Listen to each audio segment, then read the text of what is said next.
Film ini dibuka dengan suasana yang langsung membawa kita ke titik paling gelap kehidupan seorang anak kecil bernama Eve.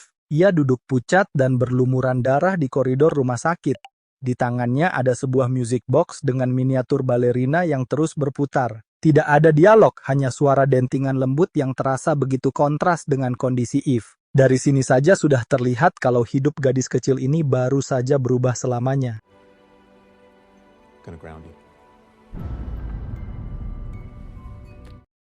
Cerita kemudian mundur ke beberapa jam sebelumnya, ketika semuanya masih terlihat normal. Eve sedang bermain dengan ayahnya, Javier. Hubungan ayah dan anak ini hangat dan benar-benar terasa alami.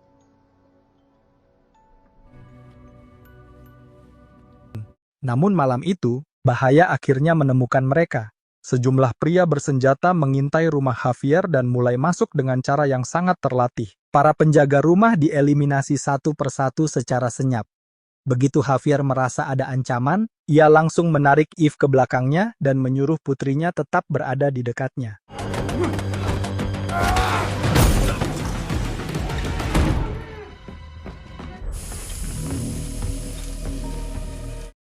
Ancaman itu ternyata datang dari sebuah sekte kuno dan brutal bernama The Confor.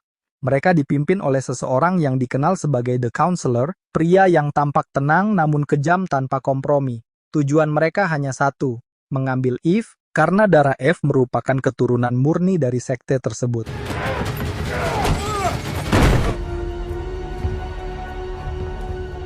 Ibunya dulu berasal dari sekte itu sebelum akhirnya kabur bersama Javier. Disinilah terungkap dilema pahit yang pernah dialami keluarga ini. Javier sebenarnya berasal dari kelompok saingan sekte tersebut, Ruska Roma. Ia menikahi ibu Eve, namun karena kekejaman dan ajaran sesat The Confor, Javier memilih kabur dan membawa Eve agar tidak tumbuh di dalam kekerasan. Pelarian itu berakhir tragis karena istrinya tewas, sementara sekte itu bersumpah untuk mengambil kembali hak mereka, yaitu Eve.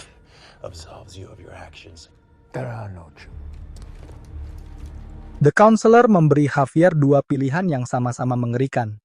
Menembak dirinya sendiri sehingga Eve tetap diberi hidup, atau mencoba melawan namun akibatnya Javier dan Eve akan dibunuh.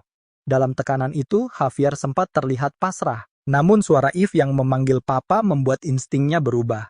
Ia memilih melindungi Eve sampai akhir.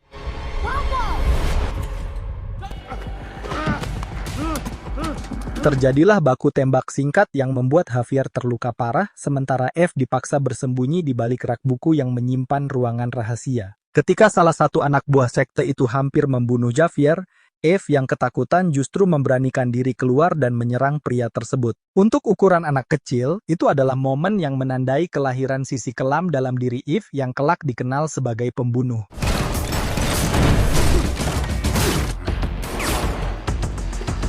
Javier lalu membawa Eve pergi dari rumah yang sudah dipasangi bom. Mereka sempat keluar tepat sebelum ledakan besar terjadi, namun Javier akhirnya tumbang di depan Eve, menghembuskan napas terakhirnya. Papa. Cerita kembali ke awal, di rumah sakit tempat Eve duduk penuh darah. Disinilah Winston Scott muncul. Karakternya tetap tenang dan elegan seperti biasanya. Ia datang bukan sebagai penguasa kontinental, tetapi sebagai orang yang menghormati Javier. Winston menawarkan Eve tempat di Ruska Roma, yang juga pernah menjadi rumah ayahnya.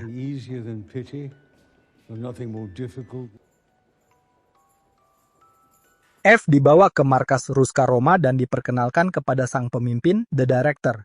Sosok yang keras, dingin, tapi punya cara tersendiri untuk merawat murid-muridnya. Ia berkata bahwa Eve kini harus belajar mengelola rasa marahnya agar tidak menguasai hidupnya. Eve, yang baru kehilangan segalanya, menerima tawaran itu tanpa ragu. Di sana Eve bertemu Nogi, seorang wanita Ruska Roma yang mengenal baik ayahnya. Nogi menjelaskan bahwa para anggota Ruska Roma disebut Kikimora, makhluk mitologis yang memiliki dua sisi, baik dan jahat, tergantung bagaimana pemiliknya memilih jalan hidup. Ia juga menjelaskan arti koin emas Winston. Satu sisi berarti kematian, sisi lainnya berarti keselamatan. Koin itu akan menjadi pengingat pilihan-pilihan Eve ke depannya. Dan sejak hari itu, kehidupan Eve berubah sepenuhnya. Ia mulai memasuki jalan yang penuh darah, kekerasan, dan dendam. Namun perjalanan ini baru dimulai. 12 tahun berlalu dan Eve tumbuh menjadi sosok yang jauh berbeda dari gadis kecil yang dulu duduk ketakutan di koridor rumah sakit. Latihannya di Ruska Roma membentuknya menjadi kombinasi unik antara balerina dan prajurit. Setiap hari ia menari sampai kakinya penuh luka, lalu berpindah ke ruang latihan senjata dan bela diri. Di sela latihan balet yang brutal itu, Eve bersahabat dengan Tatiana, salah satu murid lain yang ceria dan baik hati. Keduanya terlihat kontras. Eve cenderung pendiam dan fokus, sedangkan Tatiana lebih lembut dan bercita-cita keluar dari Ruska Roma. Namun suatu hari Tatiana tiba-tiba menghilang.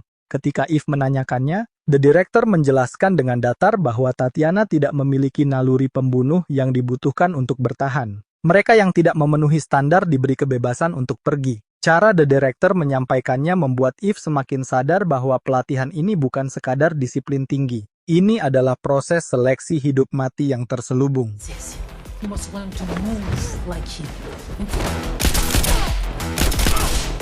Eve sendiri berkembang jauh lebih cepat dibanding murid lain. Kemampuannya menguasai senjata, gaya bertarung, dan membaca situasi membuatnya menonjol. Karena itu, The Director memutuskan memberikan ujian terakhir. Eve dibawa masuk ke sebuah ruangan kosong. Di tengahnya ada meja yang hanya berisi pistol kosong. Tak lama kemudian seorang wanita masuk. Bel berbunyi. Wanita itu langsung memasukkan peluru dan mengangkat pistolnya. Eve yang sudah memahami ujian itu tidak ragu. Ia mengambil peluru, mengisi pistolnya, dan menembak lebih dulu. Dengan tugas itu, resmi sudah. Eve menjadi Kikimora sepenuhnya, seorang pembunuh yang diakui Ruska Roma.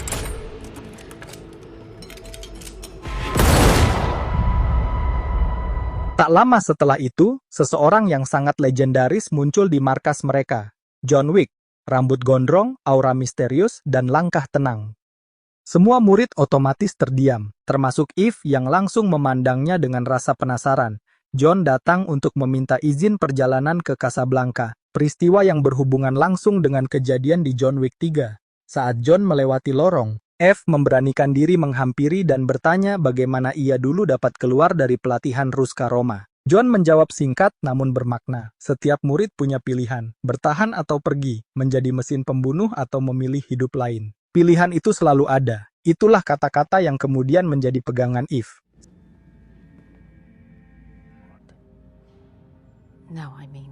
Setelah kepergian John, Eve kembali menemui Nogi untuk menerima misinya yang pertama. Ia diminta melindungi seorang perempuan muda bernama Katla Park, pewaris keluarga kaya yang sedang diincar pesaing bisnis ayahnya, seorang bos kriminal bernama Il Seong. Walaupun Nogi hanya memberikan pistol berpeluru karet, Eve tetap menerima misi itu dengan tenang. Ia paham bahwa ini adalah ujian pertamanya di luar tembok Ruska Roma.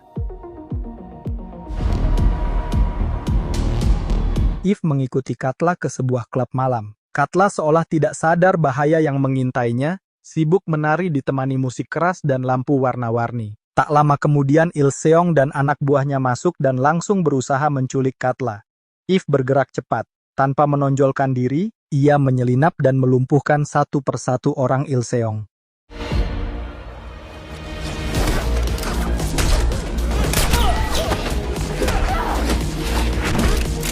Setelah mengalahkan anak buah Il Seong, ia mengejar sang bos yang menyeret Katla keluar klub. Il Seong menantang Eve bertarung 1 lawan 1. Duel keduanya berlangsung sengit, tapi Eve sudah melewati pelatihan yang jauh lebih berat. Dengan teknik-teknik yang pernah diajarkan di Ruska Roma, Eve berhasil menjatuhkan Il Seong dan menghajar pria itu dengan sebuah palu yang ia temukan.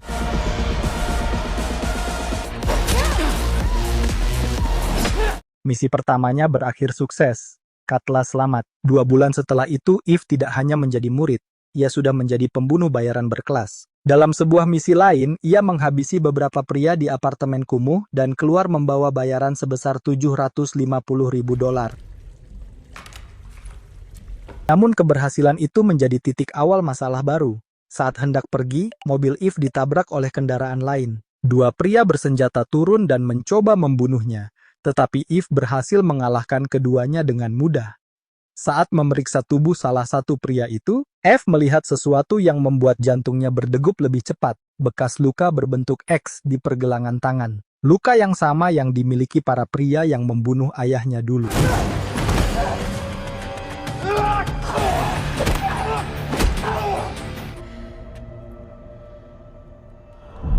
Tanpa ragu, Eve memotong tangan pria itu dan membawanya ke The Director. Ia menuntut untuk mengetahui di mana lokasi sekte yang dulu memburu ayahnya. Namun The Director menolak. Ruska Roma dan sekte itu sudah berdamai. Jika Eve memulai konflik baru, konsekuensinya akan jauh lebih besar daripada dendam pribadi. They do not interfere with our business and we do not interfere with rules or nothing. Karena tidak mendapat dukungan dari Ruska Roma, Eve memutuskan mencari bantuan dari satu-satunya orang luar yang ia percaya. Ia pergi ke The Continental New York dan menemui Charon untuk meminta bertemu Winston. Di ruangan tenang bernuansa emas itu, Eve mengungkapkan semuanya kepada Winston. Ia tahu sekte itu masih hidup dan ia ingin menemukan mereka.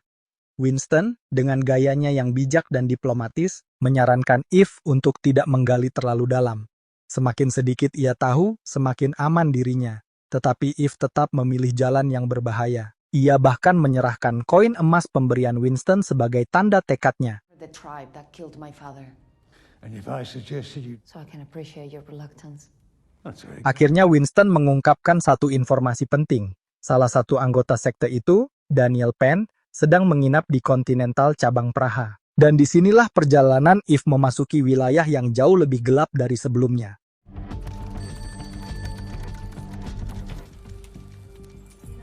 Daniel Pine. Setelah mendapat petunjuk dari Winston, Eve segera terbang menuju Praha untuk mencari Daniel Penn, salah satu anggota sekte yang kemungkinan besar mengetahui lokasi markas mereka. Setibanya di Continental Praha, Eve langsung memesan kamar yang berada tepat di sebelah kamar Penn agar mudah mengawasi pergerakannya. Checking in.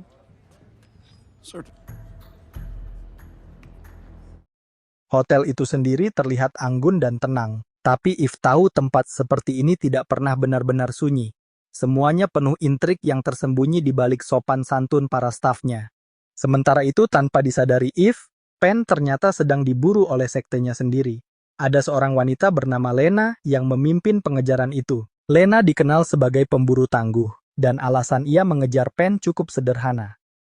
Penn dianggap pengkhianat karena melindungi putrinya, Ella, dari ajaran sekte yang kejam. I'm Eve. Saat malam tiba, Eve memanjat jendela dan menyusup ke kamar Penn. Di sana ia malah mendapati seorang anak kecil yang tak lain adalah Ella. Gadis ini terlihat ketakutan namun tetap berusaha tegar. Ketika Penn muncul dan melihat Eve, ia langsung menodongkan senjata. Tapi situasi cepat mereda setelah Eve menjelaskan tujuannya. Ia hanya ingin tahu lokasi sekte yang dulu membunuh ayahnya. Di sisi lain, Lena akhirnya mengetahui bahwa Penn sedang berbicara dengan seorang wanita asing. Hal itu membuatnya meningkatkan hadiah buruan Penn. Informasi itu menyebar cepat ke para pembunuh bayaran lain di sekitar Continental Praha, dan mereka semua mulai berebut siapa yang bisa menjatuhkan Penn lebih dulu. Penn menyadari bahwa waktu mereka tidak banyak. Ia segera mengajak Ella kabur dari hotel. Namun begitu mereka keluar kamar, sejumlah pembunuh bayaran langsung menghadang dan terjadilah baku tembak sengit di lorong hotel.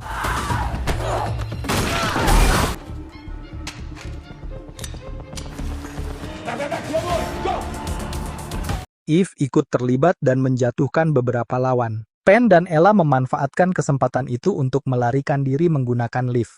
Ketika lift mulai turun, Penn mengaku bahwa sekte memang sedang mengincarnya karena ia tidak ingin anaknya hidup dalam kekejaman yang sama. Penn lalu memaksa Eve untuk membawa Ella pergi dan menjaganya. Ia tahu Eve memiliki latar belakang mirip dengan dirinya, dan hanya dia yang bisa memahami apa artinya melindungi seorang anak dari dunia yang gelap. Meski awalnya menolak, Eve akhirnya setuju karena ia melihat banyak dirinya sendiri dalam diri Ella. Namun rencana itu tidak berjalan mulus. Saat Penn menghadapi para anggota sekte di luar gedung, Eve diserang dari belakang dan pingsan. Ini memberikan kesempatan bagi Lena dan anak buahnya untuk membawa Ella pergi.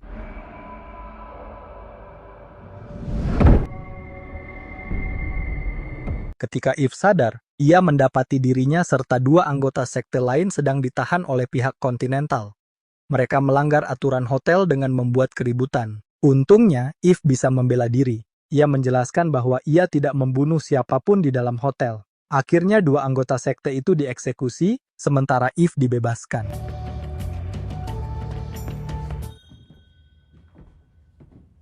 Keluar dari Continental, Eve bergegas menemui seorang penjual senjata bernama Frank. Ia menunjukkan koin emasnya sebagai bukti bahwa ia bukan orang sembarangan. Frank menerima Eve dengan hormat dan memperlihatkan berbagai senjata yang ia jual. Tapi suasana berubah tegang ketika para anggota sekte muncul dan menyerang toko itu. Tanpa ragu, Frank mengeluarkan senjata dan melepaskan tembakan pertama. Pertempuran berlangsung kacau, tapi Eve dan Frank bekerja sama menahan serangan dengan baik. Frank lalu masuk ke gudang, mengambil beberapa bom, dan meledakkan para penyerang. Setelah debu reda, Frank yang terluka di tangan balas memberi Eve informasi penting mengenai lokasi sekte itu. Sekte tersebut ternyata tinggal di sebuah kota terpencil di daerah pegunungan Austria.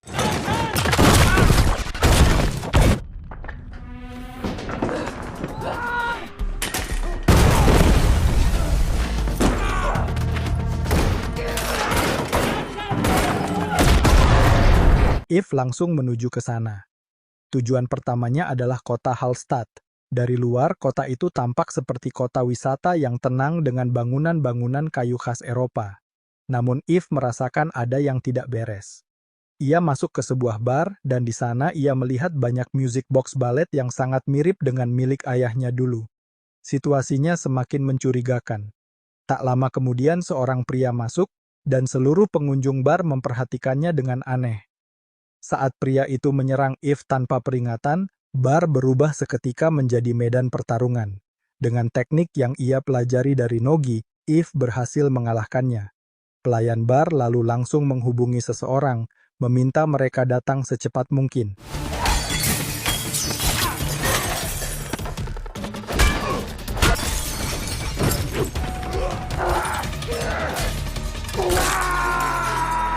Dalam hitungan menit, polisi dan warga setempat datang membawa senjata.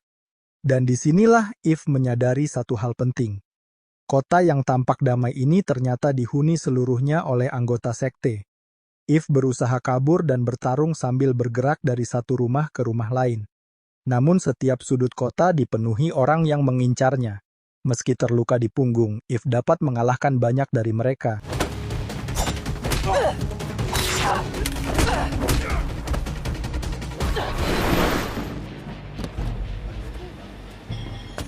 Akhirnya ia dikepung di tengah kota. Lena muncul bersama sejumlah anggota sekte lainnya. Saat melihat tato Ruska Roma di punggung Eve, Lena marah. Ia menganggap Eve sebagai ancaman dan menyerangnya. Eve kemudian ditangkap dan dibawa ke markas sekte untuk diinterogasi oleh pemimpin mereka, The Counselor. Di tempat itu, The Counselor terlihat sedang menenangkan Ella yang terus menanyakan ayahnya. Ketika Lena melapor bahwa mereka telah menangkap seorang wanita dari Ruska Roma, The Counselor langsung turun ke ruang interogasi. Saat melihat wajah Eve, The Counselor terkejut. Setelah Eve menjelaskan semuanya, barulah ia sadar bahwa gadis yang berdiri di depannya adalah cucunya sendiri. Eve adalah putri Jafir. Hal ini otomatis menjadikan Lena sebagai kakak kandung Eve. Ketegangan semakin meningkat setelah pertemuan itu, karena anggota sekte mulai curiga dan The Counselor merasa tersudut. Eve menggunakan momen itu untuk melepaskan diri dan menyerang para penjaga, kemudian kabur keluar bangunan.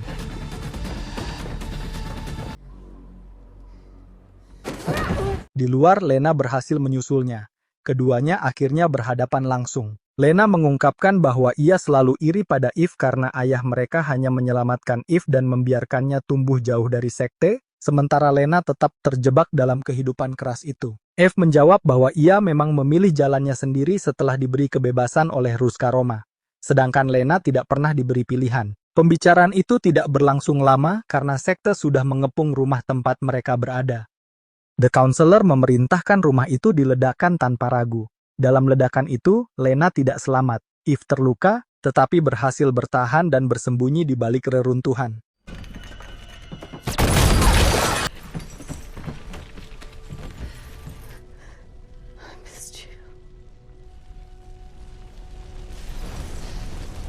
Setelah berhasil selamat dari ledakan, Eve menahan sakit sambil bersembunyi di balik puing-puing. Dengan radio yang ia ambil dari tubuh Lena, ia memanggil The Counselor untuk berbicara langsung. Di saat situasi di Hallstatt makin tidak terkendali, The Counselor mulai kehilangan ketenangannya. ia langsung menghubungi sang direktur, pemimpin tertinggi sekte, untuk melaporkan bahwa ada anggota Ruska Roma yang dianggap melanggar perjanjian lama mereka. Menurutnya, tindakan Eve bisa diartikan sebagai deklarasi perang. Namun jawaban sang direktur justru membuatnya terdiam. Direktur menegaskan bahwa Ruska Roma sama sekali tidak terlibat. Mereka tidak pernah mengirim siapapun ke Hallstatt, apalagi untuk menyerang para anggota sekte. Mendengar itu, The Counselor panik. Ia merasa tidak punya pilihan lain selain meminta sang direktur mengirim seseorang untuk menyingkirkan Eve sebelum keadaan semakin memburuk. Tanpa banyak diskusi, sang direktur akhirnya menyetujui permintaannya dan mengirim murid terbaik yang ia miliki.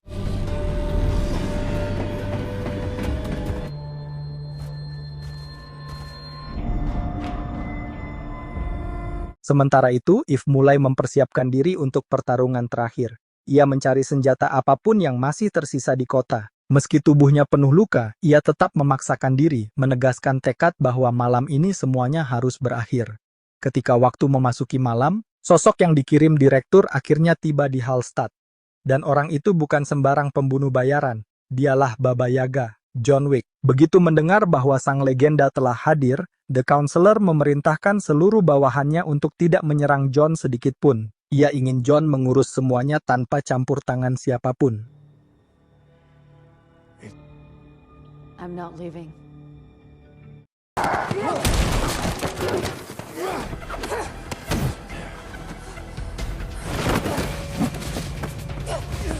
Kabar bahwa Eve ditinggalkan John membuat The Counselor langsung mengumumkan status bahaya. Ia menyeru seluruh penduduk yang loyal pada sekte untuk memburu Eve. Sekarang seluruh kota menjadi arena pengejaran. Eve terus bergerak, menjatuhkan musuh satu persatu. Ia kemudian masuk ke sebuah gudang dan menemukan banyak senjata tersimpan di sana. Namun pandangannya langsung tertarik pada satu benda, sebuah flamethrower. Tanpa berpikir panjang, ia membawanya keluar dan mulai membakar siapapun yang Sementara itu, The Counselor membawa Ella menggunakan mobilnya, berniat melarikan diri begitu keadaan tampak tidak menguntungkan. Eve tidak membiarkan hal itu terjadi. Ia mengejar mobil tersebut sambil menembakkan pelurunya. Satu demi satu penjaga The Counselor tumbang, hingga hanya pemimpin sekte itu yang tersisa. The Counselor mencoba berbicara, mengatakan bahwa membunuhnya tidak akan mengubah apapun. Tapi Eve tidak tertarik mendengar penjelasan itu. Ia mengangkat senjatanya dan menembak kepala The Counselor tanpa keraguan sedikit pun. Dari atas gedung, John sudah menyiapkan tembakan untuk mengakhiri pertarungan antara dirinya dan Eve.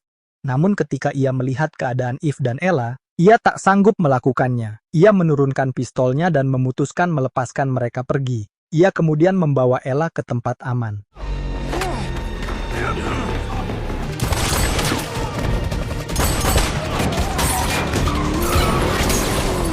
Do you really think you're going to save her from me?